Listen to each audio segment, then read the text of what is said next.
سلطان اپنے کمرے میں اندھیرا کر کے ایک بھاری پردے کے پیچھے ہاتھوں میں ننگی تلوار لے کھڑا تھا. اس کی سانسیں تیز چل رہی تھیں. تبھی دروازہ کھلا. سپہ سالار قاسم اپنے ہاتھ میں تلوار تھامے تیزی سے اندر داخل ہوا. اس کی نظریں سلطان کو ڈھونڈ رہی تھیں تاکہ وہ اس کی حفاظت کر سکے. سلطان کے لیے اتنا ہی کافی تھا. اسے درویش کی باتیں یاد آ گئیں. اس نے بنا کچھ سوچے پردے کے پیچھے سے چھلانگ لگائی. قاسم کچھ سمجھ پاتا یا اپنی صفائی میں ایک لفظ بھی بول پاتا اس سے پہلے ہی سلطان کی تلوار اس کے سینے کے پار ہو چکی تھی. آقا، میں نے تو آپ کی حفاظت. قاسم کے منہ سے خون بہنے لگا اور وہ زمین پر گر کر تڑپنے لگا. چند ہی پلوں میں فوج کے سب سے طاقتور سردار نے دم توڑ دیا. سلطان نے قاسم کی لاش کی طرف نفرت سے دیکھا. طارق کی ایک اور چال کامیاب ہو چکی تھی. اب سلطان کی طاقت کا دوسرا ستون بھی گر چکا تھا. فوج اپنے سردار کے بغیر اندھی ہو چکی تھی اور سلطان اب بالکل اکیلا تھا. انتقام کی منزل اب بس ایک قدم کی دوری پر تھی. رات کا اندھیرا اب خوفناک ہو چکا تھا.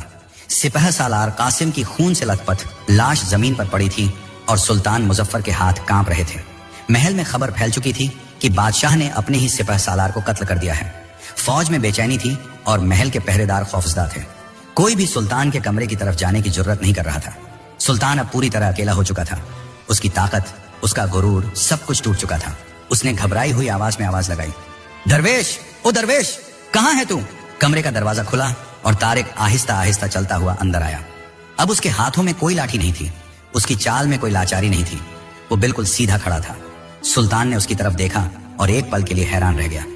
درویش، تو اپنی لاٹھی کے بغیر کیسے چل رہا ہے؟ سلطان کی آواز میں اب حکم نہیں بلکہ خوف تھا. طارق نے سلطان کے چہرے کی طرف دیکھا اور اپنی آنکھیں پوری طرح کھول دی. وہ آنکھیں جو اب تک اندھی ہونے کا ناٹک کر رہی تھیں اب ان میں ایک خونخوار چمک تھی.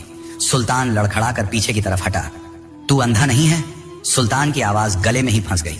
طارق نے ایک سرد مسکراہٹ کے ساتھ کمرے کا دروازہ اندر سے بند کر دیا. نہیں سلطان مظفر، میں اندھا نہیں ہوں. اندھا تو ہے جسے اپنے ہی وفادار غدار لگنے لگے اور ایک اجنبی درویش، خدا کا بھیجا ہوا فرشتہ. سلطان کو اب سمجھ آ رہا تھا کہ وہ ایک بہت بڑے جال میں پھنس چکا ہے. وہ اپنی تلوار اٹھانے کے لیے آگے بڑھا لیکن طارق کی پھرتی اس سے کہیں زیادہ تھی. طارق نے اپنے لباس کے اندر چھپا ہوا خنجر نکالا اور ایک ہی بار میں سلطان کے ہاتھ پر گہرا زخم لگا دیا.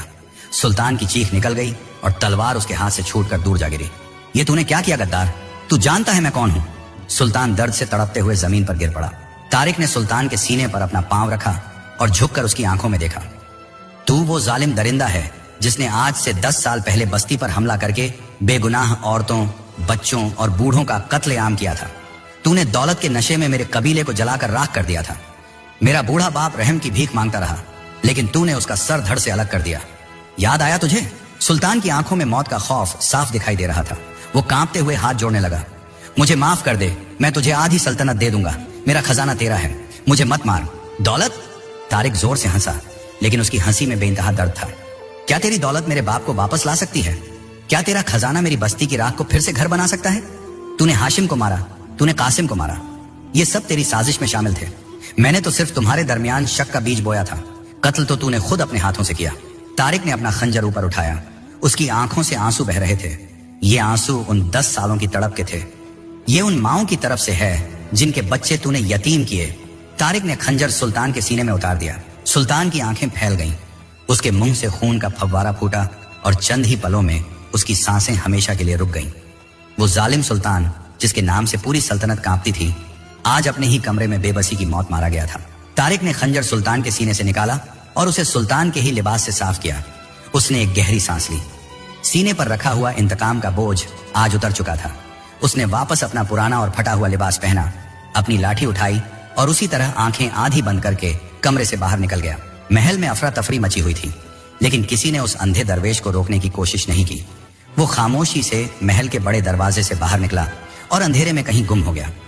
صبح جب پہرے داروں نے سلطان کی لاش دیکھی تو انہیں لگا کہ یہ سپہ سالار قاسم کے کسی آدمی کا کام ہے. کسی کو کبھی معلوم نہیں ہوا کہ وہ خوفناک رات اور وہ سلطان کا قتل ایک فقیر کے 10 سال پرانے انتقام کا آخری حصہ تھا.